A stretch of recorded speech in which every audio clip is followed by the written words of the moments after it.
আসসালামু আলাইকুম ওয়া রাহমাতুল্লাহ। একবার হযরত ইব্রাহিম আলাইহিস সালাম এর নিকট এক ভিক্ষুক আসলো। তো তিনি ভিক্ষুককে খাবার দিলেন এবং বললেন যে বিসমিল্লাহ বলে শুরু করো। ভিক্ষুকটি বলল, বিসমিল্লাহ বলবো কেন? আমি তো আল্লাহকে বিশ্বাসই করি না। ইব্রাহিম আলাইহিস সালাম এই কথা শুনে রাগান্বিত হয়ে ভিক্ষুকের কাছ থেকে থালা কেড়ে নিলেন এবং বললেন, যাও, তুমি আল্লাহকে বিশ্বাস করো না, তোমাকে খেতে দিব না। ভিক্ষুক ঘরের দরজা থেকে বেরিয়েছে মাত্র আল্লাহ তাআলা তৎক্ষণাৎ ইব্রাহিম আলাইহিস সালাম এর উপর ওহী নাজিল করলেন, হে ইব্রাহিম, সে আমাকে বিশ্বাস করে না, সেটা তার আর আমার মধ্যকার ব্যাপার। কেন তুমি রুটি ফিরিয়ে নিলে? যাও, তাকে ডেকে এনে আবার খেতে দাও। সুবহানাল্লাহ। আল্লাহ কত দয়াশীল। যারা ঈমান এনেছে এবং আমল করে তার প্রতি আল্লাহর দয়া কেমন হবে একটু ভেবে দেখুন। একদিন এক রাখাল যুবক একটি খুব সুন্দর যুবতী মেয়েকে দেখল। মেয়েটিকে রাখাল বিয়ের প্রস্তাব দিল। মেয়েটি রাজি হয়ে গেল। তারা দুজনে মিলে গেল কাজীর কাছে বিয়ে পড়ানোর জন্য।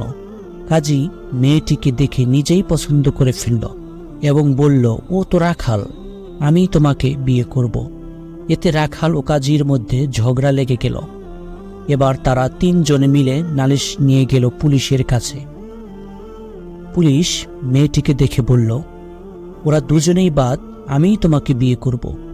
এবার রাখাল, কাজী ও পুলিশ এই তিনজনের মধ্যেই গোলমাল লেগে গেল। মেয়েটি এবার বলল, ঠিক আছে, এবার তোমরা তিনজনে এক কাজ করো, আমি দৌড় দিব আর তোমরা আমার পিছনে দৌড়াবে। যে আমাকে প্রথমে ধরতে পারবে আমি তাকেই বিয়ে করব।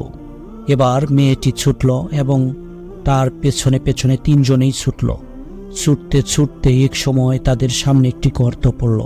তারা ওই গর্তের মধ্যে পড়ে গেল।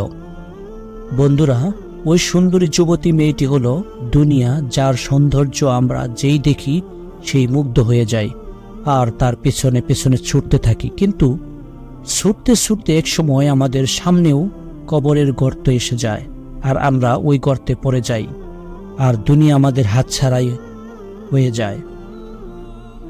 আল্লাহ তাআলা আমাদের সবাইকে দুনিয়ার লোভ ছেড়ে আখিরাত লোভী হওয়ার তৌফিক দান করুক। আমিন।